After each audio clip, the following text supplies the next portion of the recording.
Hello, everyone. Good afternoon. In good meeting fashion, we're going to be starting promptly on time because modeling healthy meeting culture starts with all the little things. We're so glad you're here. Whether you've joined out of curiosity, frustration, or a genuine desire to improve how your teams work together, you're in the right place. Today, we're going to explore what it takes to really lead a meeting revolution, one that replaces dread with clarity, chaos with purpose, and turns meetings into a meaningful tool for a collaborative process. Let's get started with some presenter intros.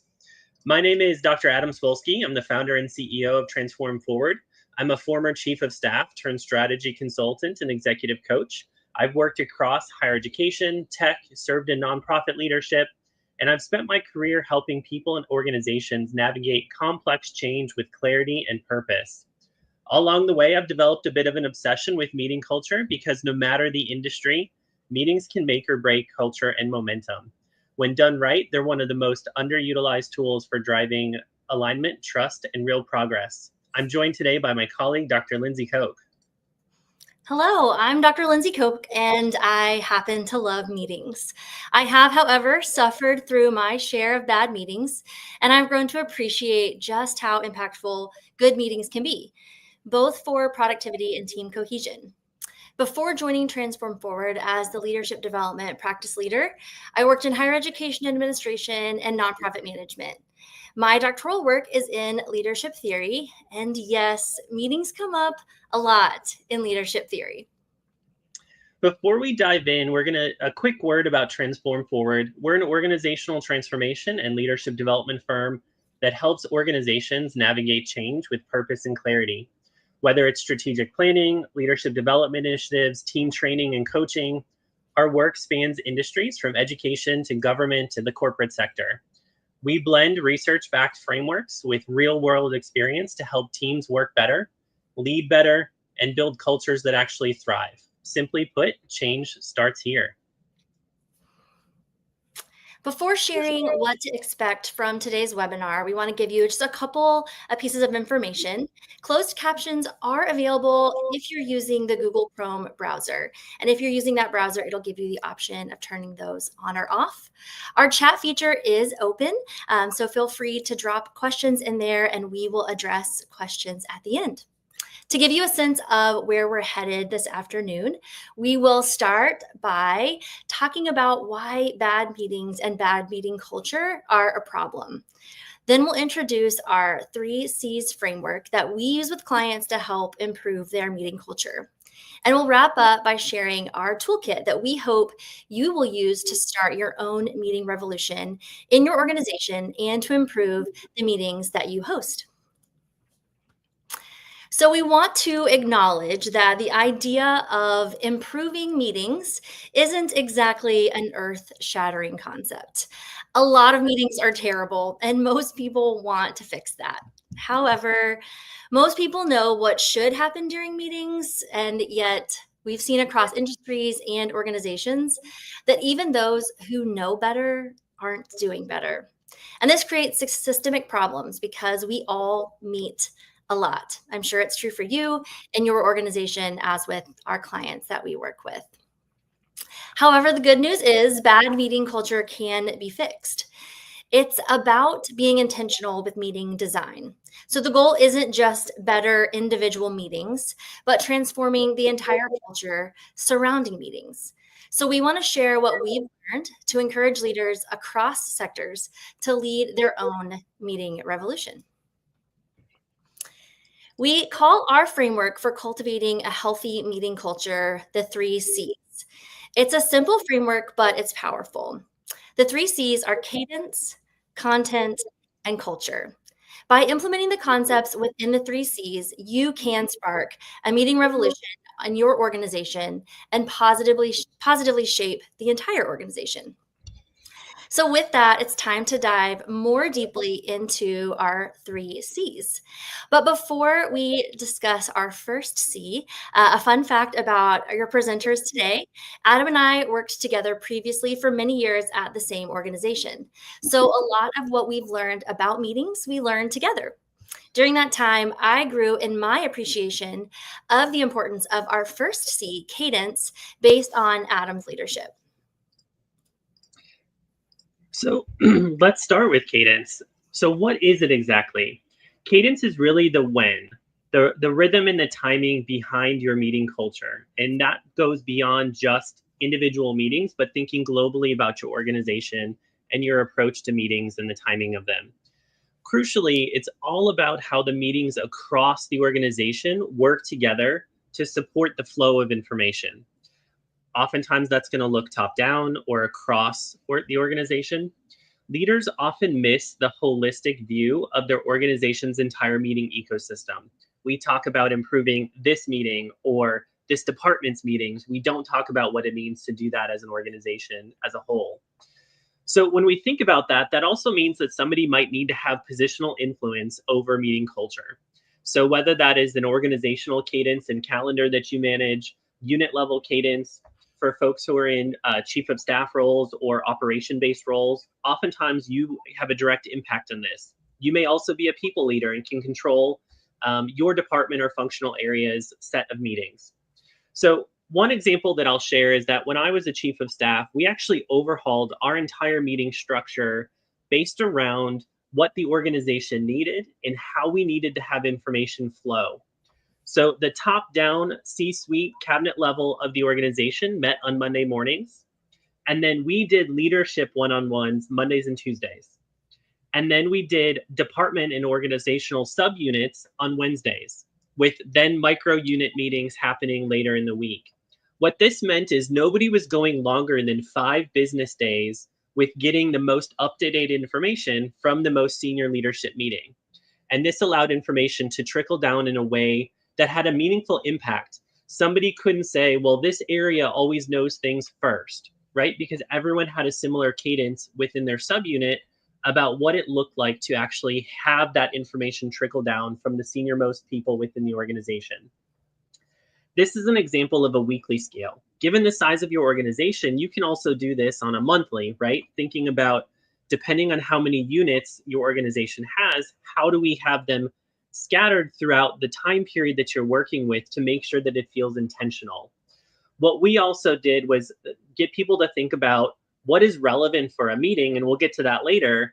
So it wasn't always about relying on a meeting for the information flow, but when a meeting was happening, we knew that it was important and that there was an intentional sequence. And people really appreciated the fact that they knew what to expect from this timeline and flow of information throughout the organization. As we think about why this matters a lot, one of the biggest things that we think about is siloing. No matter how large your organization is, oftentimes we get stuck in the pockets in which we work. And having something that is more intentional starts to break down some of that siloing, but also any duplication that may be happening. We know that in some cases, areas may be leaning into work that is similar to another functional area or just downright duplicative. And so this really helps make sure that we're catching that as quickly as possible. It also makes sure that when we're thinking about information, we are clear about how that information is getting through the organization, the timing of that, and making sure that we know when the latest time that somebody at the lowest level of an organization can find out about information. That helps us understand the people-based ramifications of that information flow and allows us to better understand where we might need to course correct in terms of that sharing of information. It also provides some stability. It may sound strange, but we work with lots of teams who their senior leadership team doesn't have a regular cadence of meeting. It's ad hoc, or they don't have all hands on deck meetings, even monthly or quarterly or yearly. And so they're really just standing things up as they think it's appropriate. That's a lot of uncertainty. As a firm who works a lot with change management, uncertainty is not the friend of your employees and colleagues. And so, really thinking about this can provide stability. And for those of you who are working in virtual or hybrid teams, we often want to make sure that we are keeping those folks engaged in a meaningful way. And this is a way to do that without setting up meetings just for the sake of having meetings. So when we think about some actionable strategies, when that example I used before, when we said that the senior most team meets on Monday mornings, that's the first domino, right? As we think about setting up dominoes, that is the one that we used as the first domino to figure out what is the next stage of figuring out meeting cadence. It allowed us to understand that that meeting, not to say that those people are the most important, but oftentimes it has the most decision making or critical information for the organization. And so we were able to set that up in the first thought and then figure out what needed to happen after. Whether it was individuals or group and team meetings, we were able to then sequence those in a way that felt meaningful in terms of what we needed the meeting's purposes to be. This also allows you to set up an expectation around intentional communication flow across and down your organization. I know there's lots of times where we may walk away and nobody's clear. Am I supposed to share this? Am I not? And we'll talk about how to use sort of set some accountability later. But this allows that structure to be in place. So when you have accountability, it leans into that. It also thinks intentionally about how any specific groups need to meet, right? So we don't advocate for have a meeting just for the sake of having a meeting, but we want to make sure that there's a purpose to those meetings. And then thinking about that cadence allows you to then think about how do we engage folks? What's the purpose of those? And we'll talk about purpose clarification, but really thinking about this is striking the balance between meeting too often or meeting too little. And it also makes sure that we're not missing any critical opportunities to engage people in meaningful ways across and down our organization. It also allows you to think about optimizing durations. You know, contrary to popular belief, not every meeting has to be an hour, right? You can think about do we do 30-minute blocks for things, whether that's meetings that are more geared towards check ins or stand ups? How do we make sure that we're not forcing an hour block and taking time that's not necessary? We've also worked with organizations that say, okay, well, if it's a 30-minute meeting, we're actually going to schedule it for 20 or 25 minutes to allow time for folks to transition. If you're in a physical location, we know that walking is a thing and that you have to actually get from one place to another in terms of your next meeting. And so you want to make sure that you're respecting people who have meetings that maybe are a little bit tighter. Same thing with doing a 45-minute as opposed to a 60-minute meeting. If you're in a virtual environment, while you may not be moving spaces, you are moving headspace to prepare and get ready for the next meeting. So that could be taking notes and logging your action items in those last 15 minutes before the next one starts. That could be preparing or doing a final review for whatever's coming up in the next meeting. But it allows you that sort of, I'm going to stop this activity and get prepared to start this next one. So we're not saying that you're having a meeting every 45 minutes. You'd still schedule on the hour, but you're allowing that 45-minute block with the 15-minute buffer window. For those of you who use all of the tech tools, whether it is Calendly, Google Calendar, etc., all of these tools allow you to set up some kind of meeting buffer to have this systematically in place so that you're not having to critically think about it.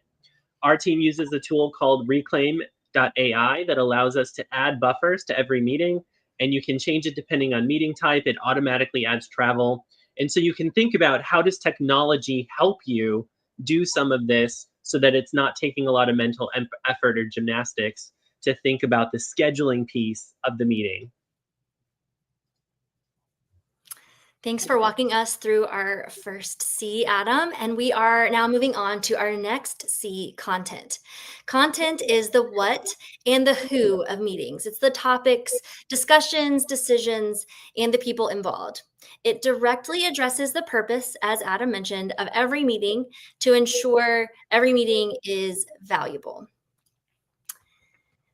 There is one non-negotiable for every meeting, and that is purpose. A clear purpose is the very first step in designing every meeting.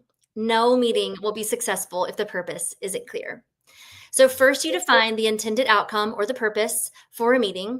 And second, you must determine the best meeting type to achieve that purpose. A few examples of meeting types are brainstorming meetings, team building meetings, one-on-one meetings, update meetings. In the toolkit that you will download, you will see that we've defined many different types of meetings, and we hope that that will be a good resource for you.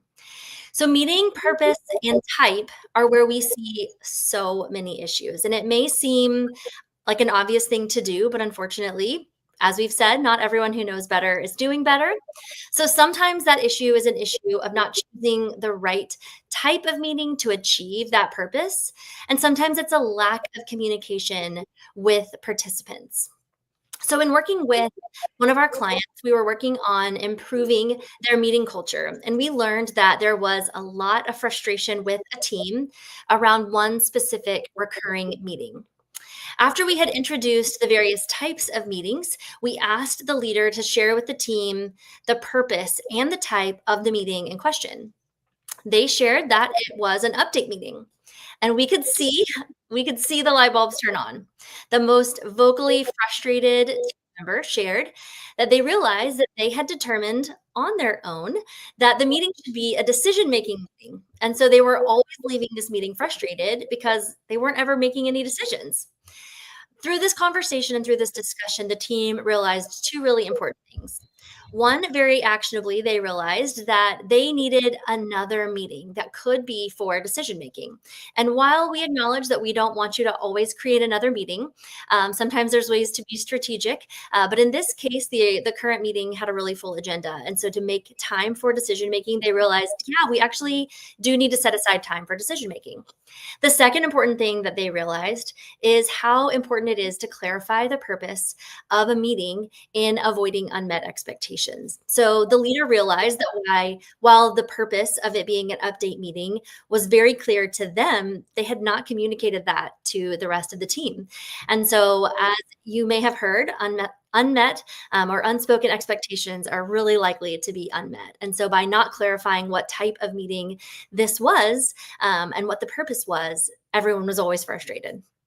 So, an actionable step for leaders would be to consider mandating a concise purpose statement and clarifying the meeting type and including that in every meeting invitation, as well as making it the first agenda on or the first item on any agenda. So, start the meeting by reiterating what we're here for and how we are going to go about achieving that outcome.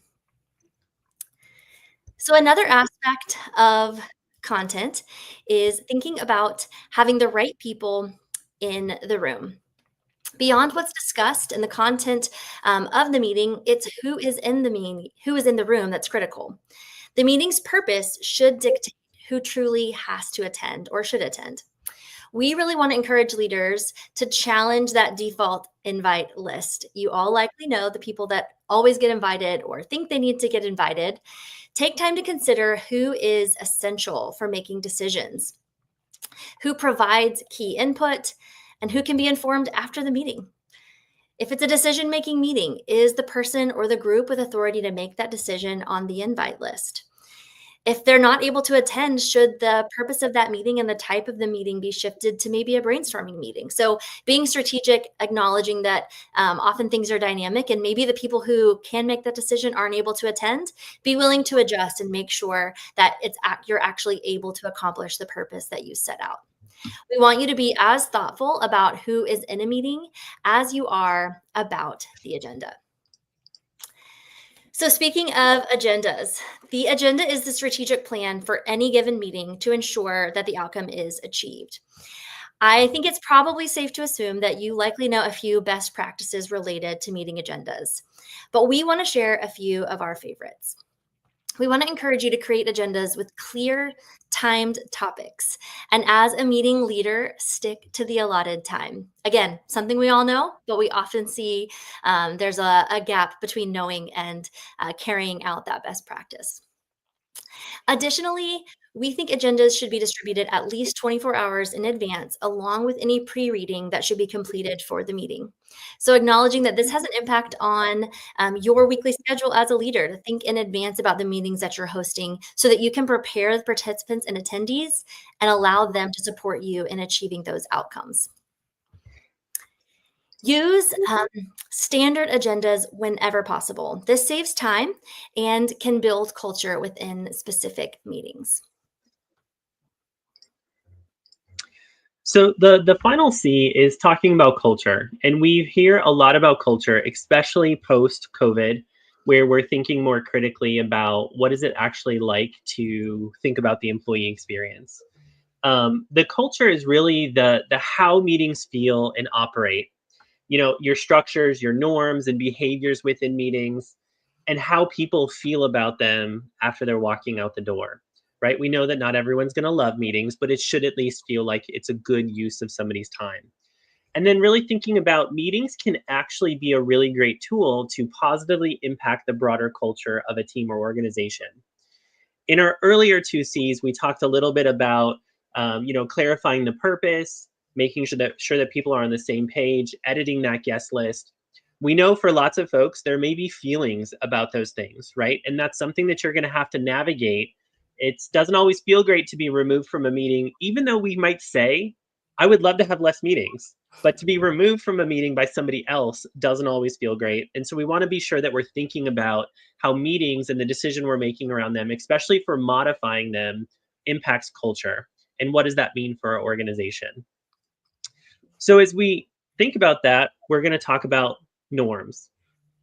We really want to encourage you to be intentional about the norms that you create within meetings. As we've identified, we care about meetings, and meetings are really powerful tools for shaping team and organizational identity. So, I want to share a little bit about a meeting norm and some norms that were created in a previous team. In a previous role, I started utilizing the practice of a weekly stand up meeting on Monday mornings with my direct team. During this weekly time, we shared major tasks for that week. We discussed how we would share resources and ways that we could support each other if needed. And another norm, we always ended with wins. We actually started by ending with wins and anxieties and realized we were ending with anxieties, and that was not a good norm. So we adjusted and we shifted to end with wins every week. The content of those meetings evolved over time as the team and my portfolio evolved. But those meetings were a huge part of our team culture. And we saw it have an impact on our team as well as other parts of the organization. Other teams within the organization adopted their own version of stand up meetings. And team members who moved on to other teams or other roles implemented stand up meetings with their new teams. They both recognized the logistical and structural benefit of sharing that information weekly in that format and the impact that it had on the team. And they didn't want to lose that. So they asked for it to continue, or they started them themselves as they moved to other teams. So it's just one example. A stand up meeting was not a novel idea or not brand new, even though when I learned about it, I thought, man, this would really benefit our team. It's one of the types of meetings that we suggest, and that's used in different ways across sectors and across industries. And so we hope thinking about those kinds, not only specific meetings, but what happens within those meetings can really impact culture, and acknowledging again that's impacting individual team culture as well as the culture that's shaped around meetings in general. So, to share a few other quick tools that I've seen work well and that we use with teams or encourage teams to use that we hope may have an impact on you. I learned from a colleague about a tool that they used on their team called Elmo. And so they actually had printed out and laminated little small pictures of Elmo from Sesame Street. And that was to symbolize an acronym of enough, let's move on. And this team was able to very gently share this as a way to say, hey, I think we've talked about this, especially in a brainstorming meeting. Like, I think we've reached consensus and it's time to move on. Especially on a culture where in a team culture where maybe saying that outright might not be received super well. It was kind of a fun or silly way to acknowledge, okay, yeah, I think that we've gotten this. I already shared a little bit about anxieties and wins and have seen that really be a powerful tool as a leader. So one thing that we tried to watch in that stand-up meeting is where our anxiety is staying the same week to week. And as a leader to see, hey, working with this one specific colleague in a whole different part of the organization is regularly creating anxiety for our team members. Is there something that I as a leader can do to impact that? It also created opportunities for us to share not only professional anxieties and wins, but personal ones. And so if a family member was in the hospital or someone had lost a loved one or current events, really were having an impact on the team, it allowed people the opportunity to share that. And again, as a leader, to be mindful of how that was impacting.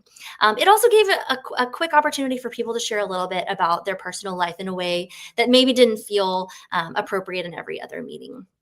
Along those same lines is a norm of sharing kudos. I saw this on a team that I inherited and found ways to incorporate this as much as possible. So you'd be surprised how much sharing kudos with colleagues can impact people.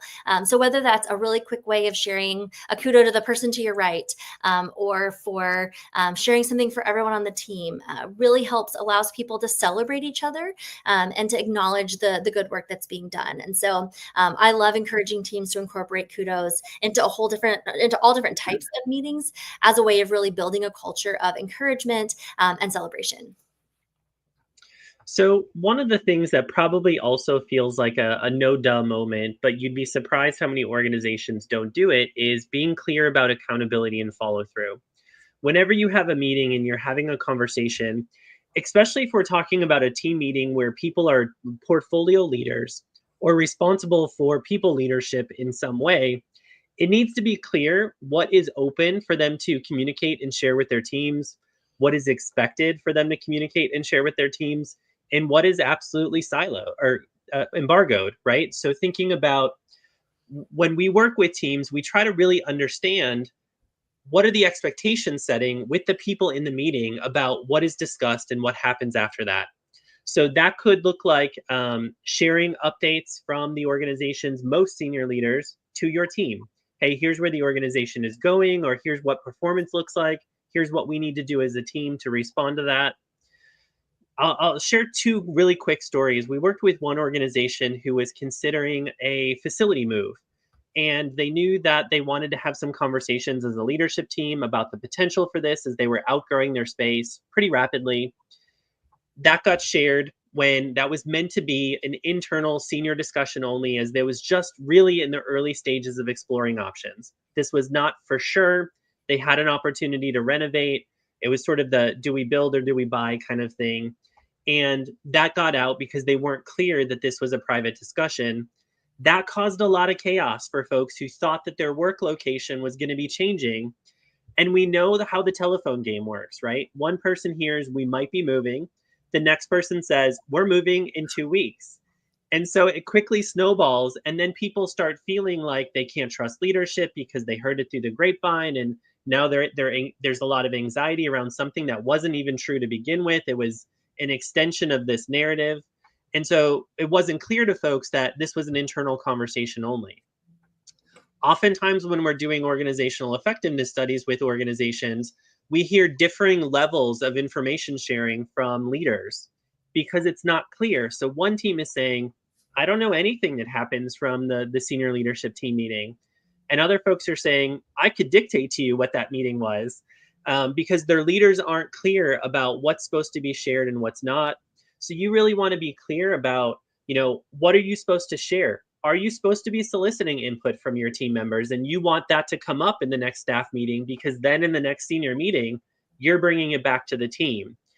If you're in a chief of staff role, you're going to have a lot of information access to information that most of the organization may not have, and you need to be really clear with the folks that you're engaging with about, what do I do with this information, what is the expectation here.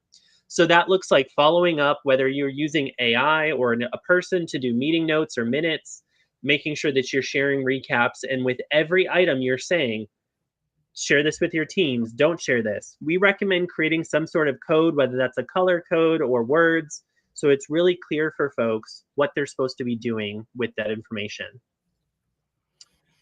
So, one final aspect of creating a healthy meeting culture is an idea called psychological safety. So, this is a term and an idea that may be really familiar in some industries and may seem out of the norm for others. But psychological safety is where individuals feel safe to speak up, share ideas, and even to admit mistakes without fear of negative consequences. It's considered a primary predictor of team effectiveness across research related to effective teams and effective meeting culture. Leaders can cultivate this by inviting input, listening, and respecting time. So we know that this may be something that seems like it should be in place, but often isn't. And we've probably all heard the stories or the examples of times where someone in a meeting or in an organization knew something but didn't feel like they could share it. And there were great costs to the organization or to people that the organization was intended to serve.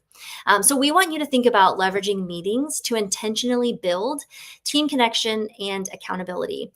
Fostering an environment where everyone feels safe to contribute is one of the very best ways to do this. So we've shared our 3 C's, and we do really believe that there's power in optimizing the cadence, content, and culture of your organization's meetings.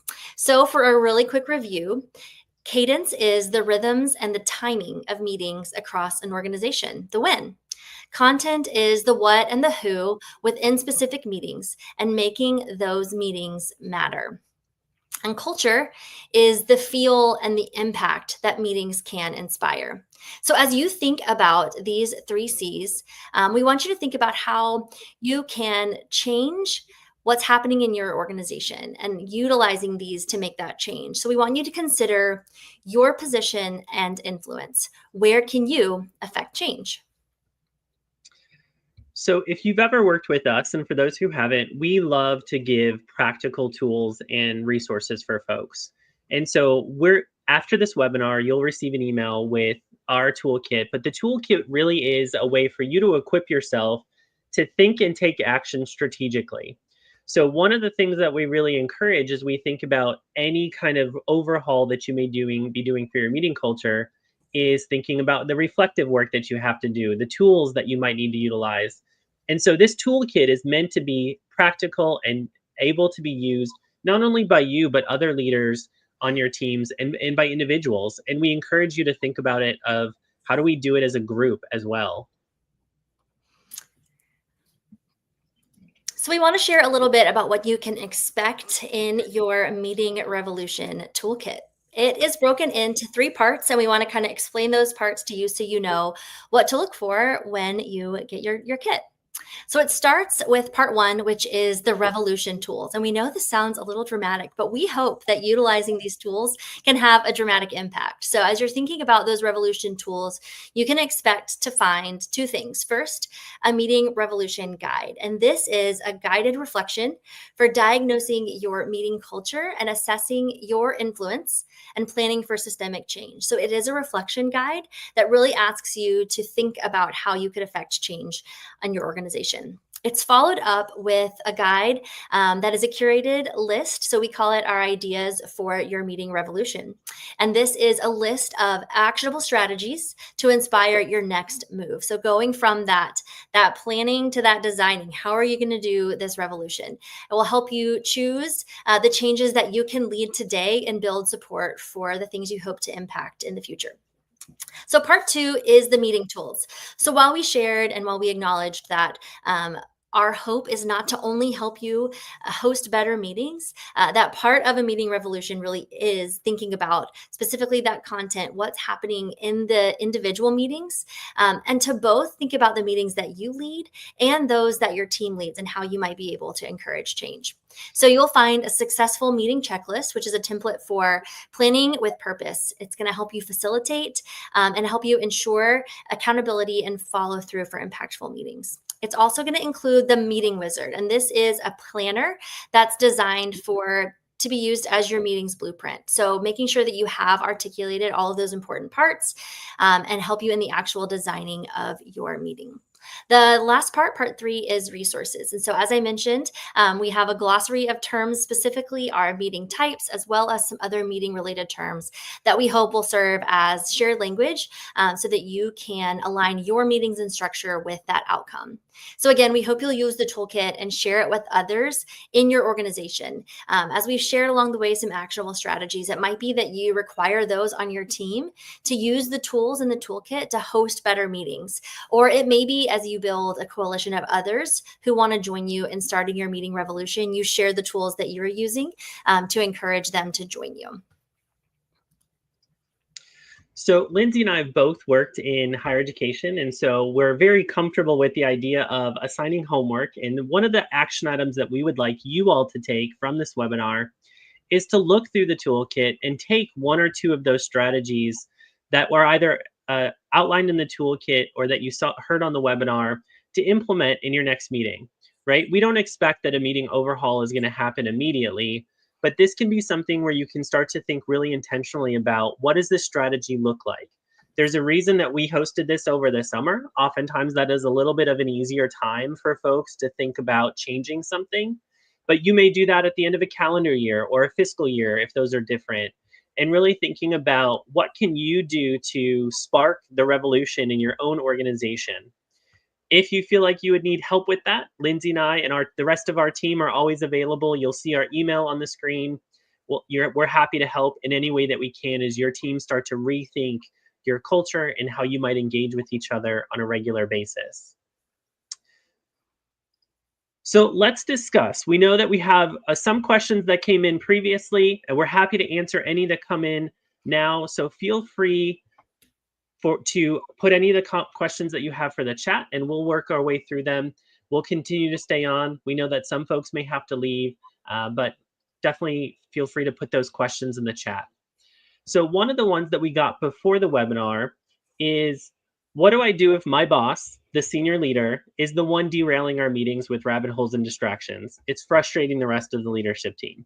We've never seen this before, right, Lindsay? I wish we hadn't, but we have. So one of the big pieces of advice, depending on your positionality with the senior leader, is to be the mirror for them. So we know that we have a lot of chiefs of staff on the call. That is actually formally part of your role, right? So really helping them in a private manner to understand how their behavior may be distracting from the purpose of the meeting. What we do is always say, how can you find a way to ground it in some common agreement or language that you've developed? So if you've already developed your meeting purpose and you've developed your agenda outline and structure, let's go back to that in our conversation with the senior leader. Let's say, hey, is this still the purpose of the meeting? Is this still the agenda that you want? Because lately I've been noticing maybe you're getting a little bit off task or you're branching into things that aren't germane to the topics that we're talking about. Do you think that this meeting needs to be adjusted to address those? Is that a different meeting? Or are those just things you want to say, and this is an audience who you think may be receptive to them, and maybe we can figure out a different way for that to happen? And then, depending on that relationship and the self awareness of your own leader, we know that there are politics at play in any organization. You can start to bring up the feelings of the leadership team, right? What does that mean for them and the brand damage that it may do to the senior leader?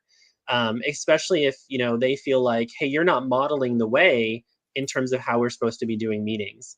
And so really having that candid conversation. And then to Lindsay's point, what are some in the meeting moments where the team can hold each other accountable, and having that psychological safety where if it's the Elmo or something else, that can be done to the senior leader as well.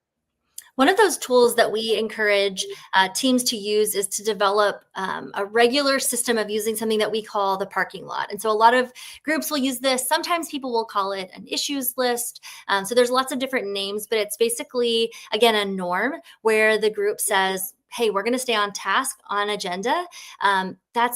It's really common for people to chase rabbits or to come up with new ideas or to get off topic. And so building that into the culture where whoever starts to follow that train of thought, someone can say, hey, could we add this to the parking lot? Could we add this to the issues list? So it's a place to acknowledge that's really important, but it's not necessarily something that we have time. Some groups and some agendas will build in a spot within an agenda to be the issues list or the parking lot. So you have time built in to maybe quickly address things that came up in the meeting and allow you to say, okay, yeah, this is something we can probably answer. We'll do that during the parking lot time. So that's maybe a more specific strategy that's in the meeting meeting, like we said, whereas I think Adam's suggestion of finding times to leverage your influence with that leader, and again, help them see. A lot of times people don't realize just how frustrating it is for that to happen.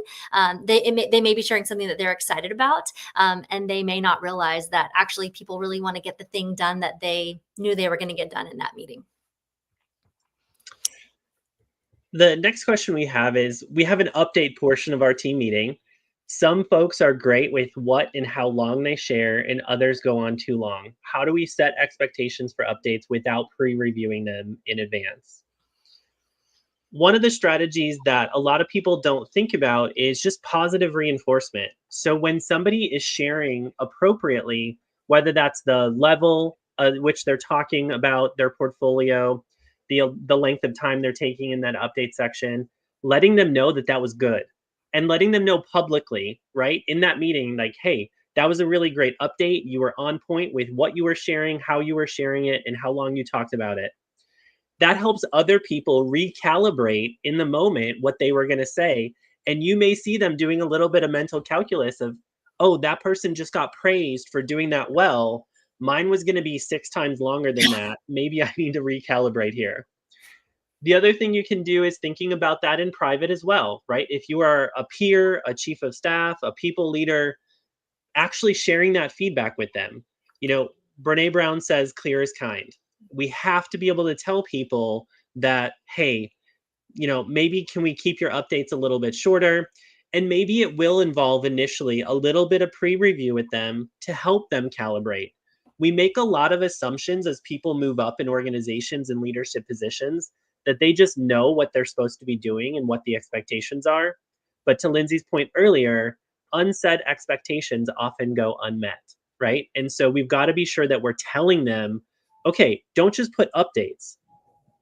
Help them understand this bucket means this kind of update for roughly this amount of time, right? So some organizations may say only share updates that are going to impact potentially another team that's in this room, or that's going to be, detrimental to the bottom line of our organization, right? Come up with some criteria that can help people understand that, and then reinforce those behaviors over time.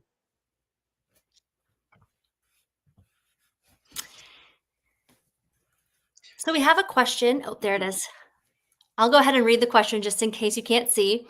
How much of this is needed to be scaled down for the context of meetings in student organizations?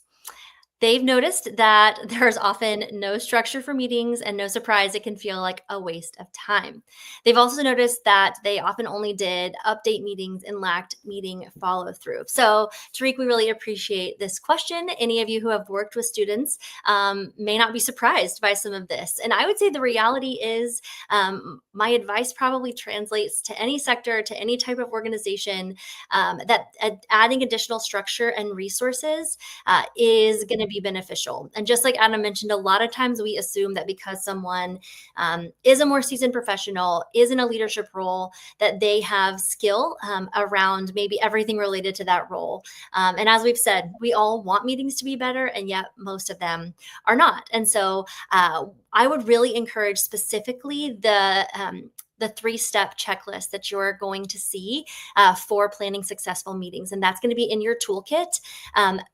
I, as a team leader, would absolutely share that with anybody that is leading a meeting. And so sometimes giving a tool, it's kind of a step-by-step, and it starts with planning it. So really thinking, reflecting in advance, then going through and designing that meeting, and then really focusing on the communication before, during, and after the meeting. And so I think any leader, whether that's a leader of a student organization, a professional staff member who leads lots of student organizations, or really anyone leading young professionals or someone who stepped into a different role, handing them that tool and saying, hey, this is a format that I'd really like us to use.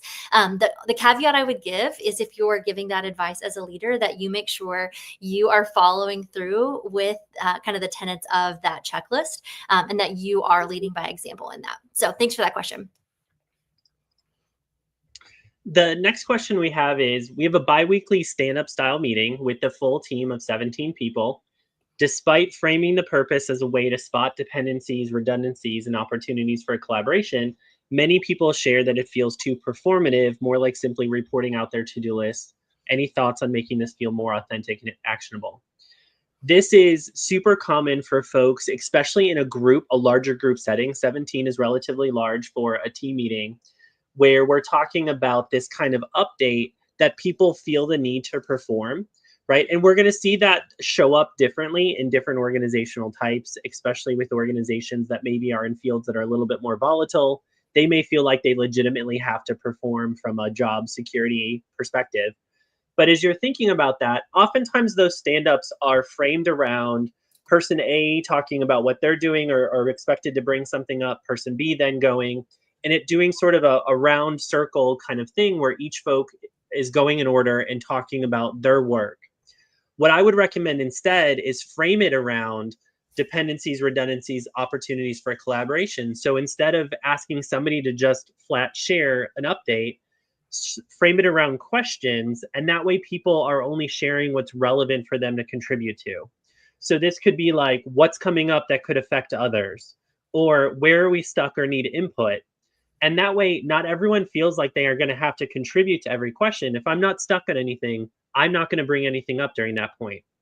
And it sort of reduces this thing of I'm supposed to be telling you all of the things that I've done or accomplished or I'm working on so people can feel good about my performance. Um, and that way, it's going to give you more leaning into that purpose of that meeting.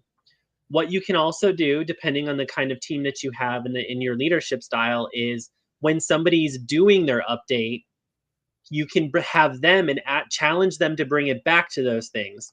Okay, I heard your update. Can you clarify where there is an ask for help or where there is a redundancy in effort, right? Like put it back on them to make that sort of connection. They may be able to do it and it may not. And if they can't, chances are they're going to be less likely to do that in the future because you're putting them on the spot to connect it back to the meeting purpose. And so, really thinking about, you know, I'm not hearing anything that feels like you're talking about duplication or redundancy. Can you clarify a little bit further? And then it's going to cause them to be like, oh, I actually wasn't. I was just sharing this because I was performing and wanted to let you know that I was working on this.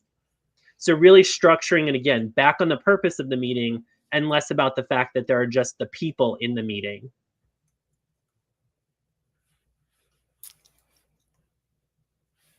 Great. So we are just at time and we want to make sure that we're respecting your time so you can wrap up from this one and get on to the next one. We said, we're going to share with the toolkit with you after this. We encourage you to take one or two actionable strategies. Reach out if you have any questions or you have any help that is needed. We are happy to work with you or your teams. We hope you utilize the resource. And we want to just say thank you again for joining us this afternoon.